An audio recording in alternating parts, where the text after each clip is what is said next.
शन्नो मित्रः शं वरुणः शन्नो भवत्वर्यमा शन्न इन्द्रो बृहस्पतिः शन्नो विष्णुरुक्रमः ॐ शान्ति शान्ति शान्तिः।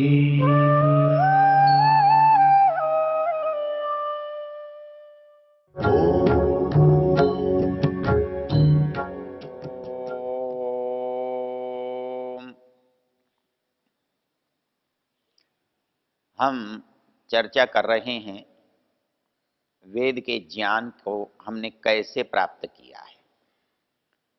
यजुर्वेद में बताया गया कि वो ज्ञान हमें परमेश्वर से मिला है और वो प्रवाह से चल रहा है। इसके लिए एक सुंदर प्रकरण हम और जगह देख सकते हैं। वेद के जो एक व्याख्याकार हैं या व्याख्या करने का प्रकार बताने वाले विद्वान हैं, उन विद्वानों में आचार्य यास्क का नाम आज सर्वोपरि है। उन जैसे ग्रंथ बहुत रहे होंगे।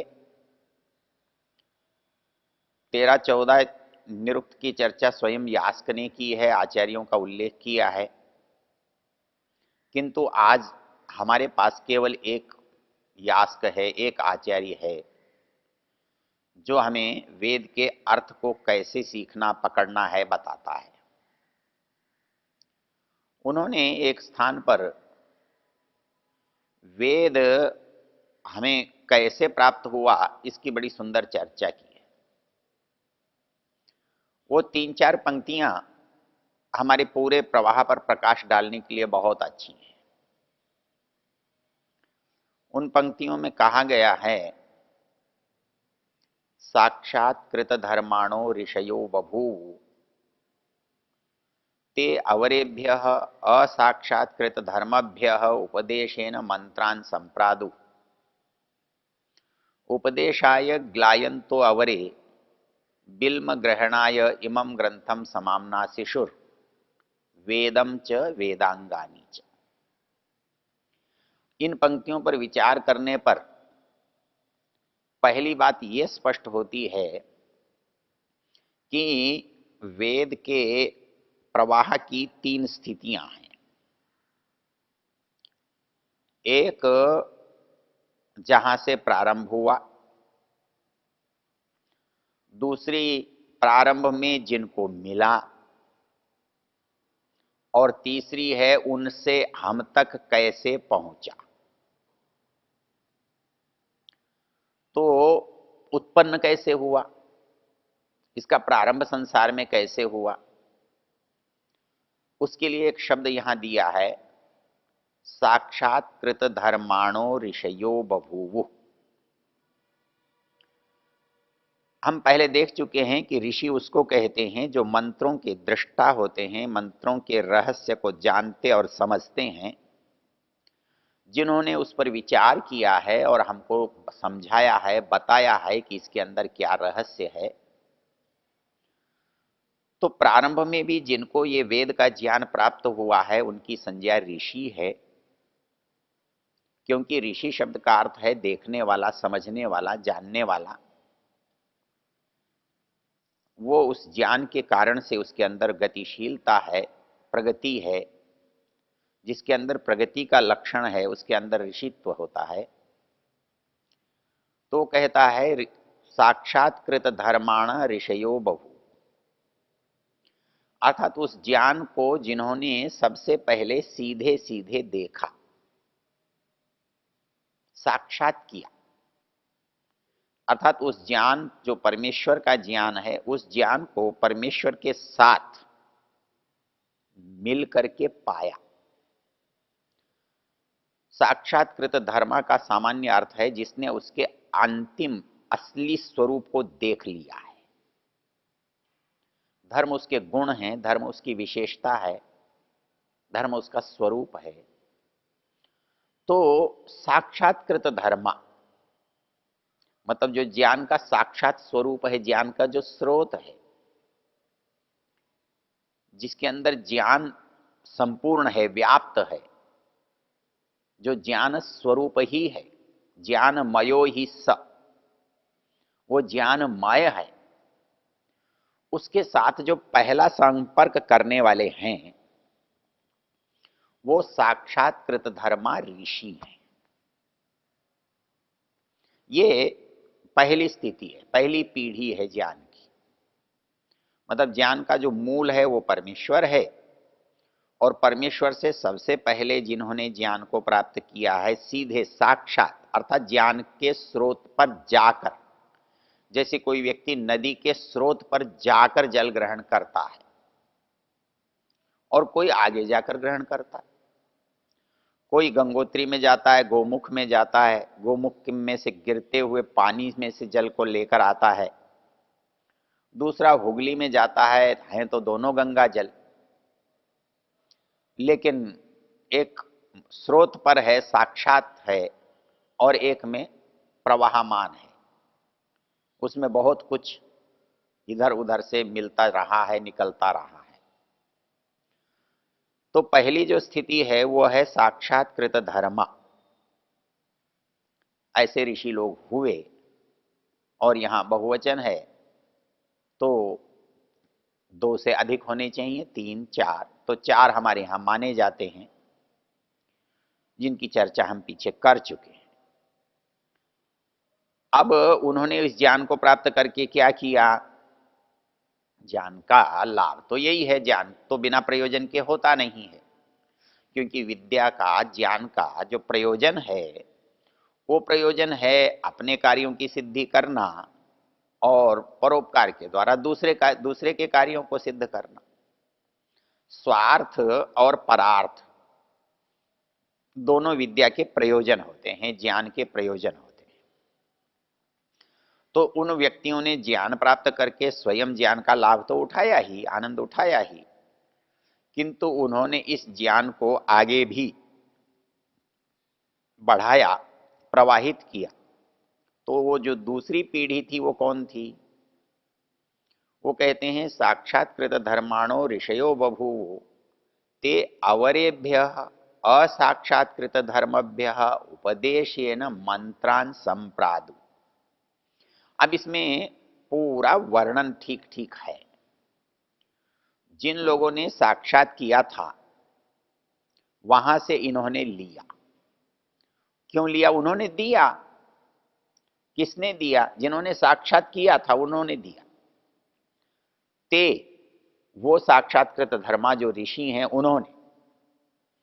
उन्होंने ते अवरेभ्य असाक्षात्कृत धर्मभ्य, जो सीधे पहुंच नहीं सके थे, स्रोत पर नहीं थे, जो बाद में पैदा हुए थे, जो उनसे दूर थे, जिनकी आत्मा में उतनी पवित्रता, उतनी योग्यता नहीं थी, ऐसे जो लोग हैं वो अवर, बाद के, जिन्होंने साक्षात नहीं किया, उनको कैसे दिया? उपदेशेन। उपदेशेन अर्थात मुख से उपदेश दे के, प्रवचन करके, पढ़ा के, बता के।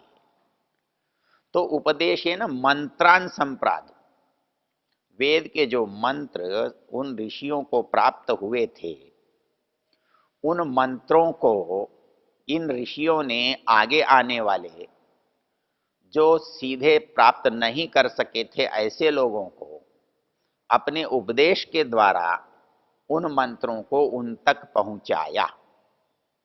ते उपदेशेन मंत्रान संप्रादु, उन्होंने उपदेश से मंत्र उनको दिए। ये दूसरी पीढ़ी है, अर्थात जो साक्षात धर्मा लोगों से जिन्होंने प्राप्त किया किंतु स्वयं साक्षात्कृत धर्मा नहीं थे। वो ज्ञान को उन्होंने ईश्वर से प्राप्त नहीं किया था, तो उसको इन्होंने प्राप्त किया। अब इन्होंने क्या किया? ये साक्षात्कृत धर्माणो ऋषयो बभूव ते अवरेभ्य असाक्षात्कृत धर्मभ्य उपदेशेन मंत्रान संप्रादु। अब उसके बाद की जो पीढ़ी है जिसको हम जैसे लोग समझ सकते हैं, जिसमें हमारे जैसे लोगों की गिनती होती है, जो हजारों सालों से हमारी तरह से करते आ रहे हैं, वो तीसरी कोटि के लोग हैं। वो सारे के सारे इसी श्रेणी में आते हैं। वो कौन है? वो ये तीसरी श्रेणी के लोग वो हैं, साक्षात्कृत धर्माणो ऋषयो बभूवो ते अवरेभ्य असाक्षात्कृत धर्मभ्य उपदेशेन मंत्रान संप्रादु उपदेशाय ग्लायंतो अवरे। एक असाक्षात्कृत धर्मा थे, उन्होंने सीधे भगवान से ज्ञान प्राप्त नहीं किया था, पर ज्ञान में उनकी रुचि थी, ज्ञान को प्राप्त करने की उनमें योग्यता थी, पात्रता थी, और उन्होंने उन ऋषियों से उस ज्ञान को ग्रहण किया। लेकिन जैसे जैसे समय बीतता गया, नई नई पीढ़ियां पैदा होती गईं, उनमें स्वाभाविक रूप से आलस्य, प्रमाद, अनावधानता, समय की कमी, दूसरे स्थानों पर रुचि आदि बहुत सारे कारणों से उपदेशाय ग्लायंत, अब उनको उपदेश लेने की इच्छा ही नहीं, जिनके पास उपदेश लेने की योग्यता भी नहीं है, वो परिस्थिति उनके पास नहीं है जिसके अंदर से उनको उपदेश को जिज्ञासा हो, उपदेश की इच्छा हो और उसे वो प्राप्त करें। लेकिन ज्ञान को आगे जाना चाहिए, एक पीढ़ी नहीं भी चाहती तो भी अगली पीढ़ी को मिलना चाहिए। तो उन्होंने इस उपदेश को एक और जगह में बदल दिया। दो कारणों से बदल दिया। एक तो इसलिए बदल दिया कि उसकी समग्रता दूसरों के पास संभव नहीं थी, तो उसका विभाजन कर दिया। उसकी सुरक्षा के लिए उसका अलग अलग खंड करा दिया, और इसके लिए वहां उसको हम समझ सकें ऐसा बनाने के लिए उसका व्याख्यान कर दिया। तो उस तीसरी बात को इस पंक्ति में कहा गया है, उपदेशाय ग्लायंतो अवरे इमं ग्रंथम समामनाशिशुर वेदम च वेदांगानी च। यहां एक शिव शब्द आया है वेद। यदि वेद की रचना मान लिया जाए तो फिर जो दो पीढ़ियां पहले पढ़ती आई हैं उन्हें क्या कहेंगे? तब निरुक्त के टीकाकार देवराज जी यज्वा ने लिखा वेदम ब्राह्मणम, क्योंकि यहां वेद का जो सबसे पहला व्याख्यान हुआ, वेद को समझने के लिए जो सब पहला शास्त्र हुआ, उसको भी वेद कहा गया। क्योंकि वेदम ब्राह्मणम, ब्रह्म कहते हैं वेद को और ब्राह्मण कहते हैं वेद के व्याख्यान को, विस्तार को। तो इसलिए जो ब्राह्मण है वो भी वेद के जानने के कारण ब्राह्मण है, ब्रह्म को जानने के कारण ब्राह्मण है, ब्रह्म की उपासना पास होने के कारण ब्राह्मण कहलाता है। वैसे ही जो व्याख्या वेद की कर रहा है वो ग्रंथ भी ब्राह्मण वेद कहलाता है, क्योंकि वो ब्राह्मण कहलाता है, ब्रह्म वेद है। और उसके बाद जो विस्तार इसमें किया गया वो वेदांगानी च, वो वेद के अंग हैं। अर्थात वेद को समझने के लिए कम बुद्धि वालों को कुछ उपाय दिए गए, और उन उपायों को हमने वेदांग में, उपांग में, ब्राह्मण ग्रंथों में देखा। अर्थात उस ज्ञान को पाने के लिए जो दूसरे साधन हमें चाहिए, जिनसे हमारी बुद्धि कुछ विकसित हो और हम उस ज्ञान तक पहुंच सकें, तो इसलिए उसे वेदांग कहा। आजकल के लोग वेदांगों को पृथक समझते हैं। मैक्स मुलर ने एक गलत अर्थ किया और बाद में उसको उसने बदल भी दिया। उसने दर्शनों को, वेदांगों को, दूसरे ग्रंथों को अलग अलग मान करके काम किया। यह गलत बात है, क्योंकि ये सब वेद से जुड़ी हुई चीज हैं, इसलिए इनको वेद से बाहर नहीं कर सकते आप, वेद के बिना नहीं कर सकते आप, वेद के बिना समझ में ही नहीं आएंगे। जब आप वेदांग कहते हैं तो वेद मुख्य है, और अंग गौण है। गौण का अस्तित्व मुख्य के बिना संभव नहीं होता, उनका कोई अर्थ ही नहीं होता। यदि वो अपने मुख्य शरीर से अंग हट जाएं तो उनका कोई महत्व नहीं होता। इस शरीर से हाथ जब तक जुड़ा हुआ है तब तक हाथ मूल्यवान है, हाथ का कोई अर्थ है। लेकिन यदि हाथ इस शरीर से हट जाए तो शरीर तो जरूर दुर्बल होगा, लेकिन हाथ का कोई मूल्य नहीं होगा, आंख का कोई मूल्य नहीं होगा। इसलिए इस शरीर के उपयोगी रहने पर ही आंख इस शरीर के लिए काम कर सकती है। इस शरीर से हट जाने पर आंख इस शरीर के लिए काम नहीं कर सकती। इसलिए वेदांग हैं, इसी तरह से उपांग हैं, अर्थात वो भी वेद से ही जुड़े हुए हैं। और फिर यदि कोई व्यक्ति ये कहे कि जी इनमें वेद का विरोध है, तो इनका नामकरण ही व्यर्थ हो जाएगा। इसलिए वेद का जो वेदत्व है उसकी समग्रता में है, मतलब ये सारा मिलकर के वेद को प्रमाणित करने के लिए, व्याख्यायित करने के लिए काम करते हैं। यदि इनमें परस्पर विरोध हो या पृथकता हो तो फिर इनका वेदांग या उपांग कहना ही व्यर्थ हो जाएगा। और उसी बात को सिद्ध करने के लिए यास्क ने इस पंक्ति को लिखा है, ते उपदेशाय ग्लायंत, अर्थात जो लोग उस उपदेश को पाने में समर्थ नहीं थे, उनके अंदर वो योग्यता नहीं थी, तो उनके लिए हमारे ऋषियों ने जो सहायक ग्रंथों की रचना की उसको उन्होंने वेद और वेदांग ऐसा अर्थ दिया। यहां पर एक छोटा सा प्रश्न और भी आता है कि इनको वेद कहने में क्या आपत्ति है, इनको ही वेद मान लेने में क्या आपत्ति है। ऋषि दयानंद ने एक बहुत अच्छा स्पष्टीकरण दिया। जहां मंत्र मूल रूप से लिखा गया है वो वेद है, और जहां मंत्र को प्रतीक मान करके, संकेत मान करके, लिख करके उसके पर्यायवाची शब्दों को रखा गया है, उसका अर्थ बताया गया है, वो उसका व्याख्यान है। और इसी आधार पर उन्होंने शुक्ल और कृष्ण यजुर्वेद को भिन्न माना है। वेद का जो वेदत्व है उसकी मौलिकता के कारण है, और जितने ब्राह्मण ग्रंथ हैं, शाखा हैं, आरण्यक हैं, जो उसको प्रतीक रख करके, उसका विचार सामने रख करके फिर उसका व्याख्यान करते हैं, वो विषय तो वेद का है, लेकिन मंत्र स्वयं वेद नहीं है। मंत्र मूल रूप से है वो वेद है, और मंत्र जब खंडशः है, अर्थ के द्वारा बताया जा रहा है, प्रतीक रख के बात की जा रही है, तब वह मंत्र का व्याख्यान है। और उस व्याख्यान के हम बहुत सारे नाम दे सकते हैं, और वो जो नाम दिए गए हैं उन दिए गए नामों को ही हम कहीं ब्राह्मण कहते हैं, कहीं वेदांग कहते हैं, कहीं उपांग कहते हैं।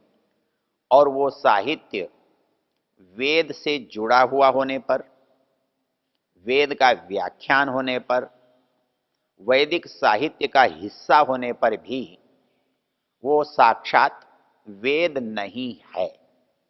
ये अंतर यदि हमारी समझ में आ जाए तो आज जो हमारा विवाद है ये बहुत सहजता से समाप्त हो सकता है, और जो परमेश्वर का ज्ञान है उसे मूल वेद के रूप में स्वीकार किया जाता है। ओ